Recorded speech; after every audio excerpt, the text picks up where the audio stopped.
భారత ప్రభుత్వం science, technology, innovation, శాస్త్రరంగం, సాంకేతికత మరియు సృజనాత్మకత ఈ రంగాల్లో ప్రెస్టీజియస్ అవార్డ్స్ ఒకటి స్థాపించనున్నట్లు ప్రకటించింది. అవే రాష్ట్రీయ విజ్ఞాన్ పురస్కార్. ఇవి 2024 జనవరి నుంచి ఈ పురస్కారాలు స్టార్ట్ కానున్నాయి. దీని యొక్క లక్ష్యం ఏంటి? ఎవరైతే సైంటిస్టులు లేదా ఇన్నోవేటర్స్, రీసెర్చర్స్ ఇండివిజువల్గా కానీ అంటే వ్యక్తిగతంగా కానీ టీమ్గా కానీ ఒక బృందంగా కానీ రిమార్కబుల్ వర్క్ చేస్తారో, చక్కగా అకాంప్లిష్ చేస్తారో వాళ్ళకి సంబంధించి వాళ్ళని గుర్తిస్తూ సైన్స్, టెక్నాలజీ, ఇన్నోవేషన్లో వాళ్ళ కీర్తిని పెంపొందించే విధంగా ఈ అవార్డులు ఇస్తారనమాట. ఇది to inspire and motivate scientist.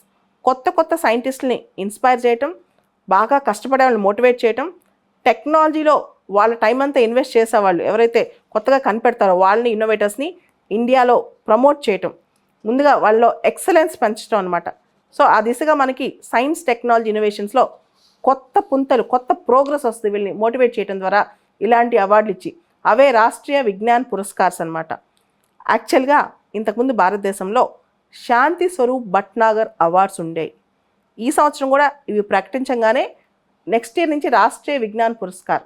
అయితే శాంతి స్వరూప్ భట్నాగర్ అవార్డు కూడా దీనిలో ఒక భాగంగా చేసేసారనమాట. అది చూద్దాం అదేంటో.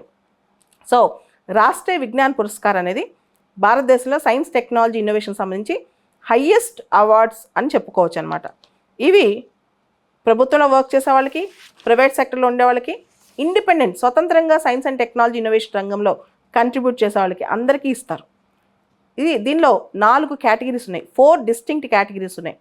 మొదటిది విజ్ఞాన్ రత్న అవార్డు.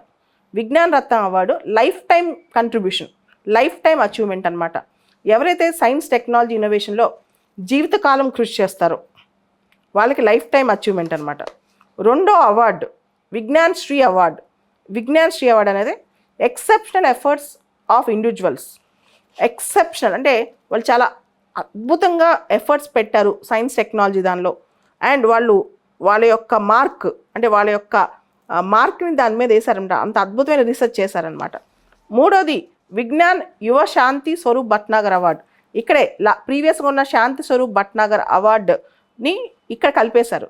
విజ్ఞాన్ యువ శాంతి స్వరూప్ భట్నాగర్ అవార్డు ఇది 45 సంవత్సరాల కన్నా చిన్న వయసు ఉన్న వాళ్ళకి, యంగ్ సైంటిస్టులకు ఇస్తారనమాట. సో వాళ్ళు ఎవరైతే సైన్స్ అండ్ టెక్నాలజీలో ఎక్కువ కంట్రిబ్యూట్ చేస్తారో వాళ్ళకి ఇస్తారు. ఇది యంగ్ పీపుల్ అంటే 45 years కన్నా తక్కువ. తర్వాత విజ్ఞాన్ టీమ్ అవార్డు ఇది బృందంగా ఇస్తారు, 3 ఇస్తారనమాట. టీమ్గా ఎవరైతే సైంటిస్టులు ఉంటారో, రీసెర్చర్స్ ఉంటారో, ఇన్నోవేటర్స్ ఉంటారో టీమ్గా కృషి చేసిన వాళ్ళకి 3 ఇస్తారనమాట. ఈ అవార్డ్స్ 2024 నుంచి ఈ అవార్డ్స్ ప్రకటించనున్నారు. అయితే రాష్ట్రీయ విజ్ఞాన్ పురస్కార్ 13 కేటగిరీస్లో ఇస్తారు. Physics, chemistry, biological sciences, mathematics, computer science, earth sciences, medicine, engineering sciences, agricultural science, environmental science, technology and innovation, atomic energy, space science and technology. So ఈ రంగాలలో కృషి చేసిన వాళ్ళకి అవార్డులు ఇవ్వనున్నారు.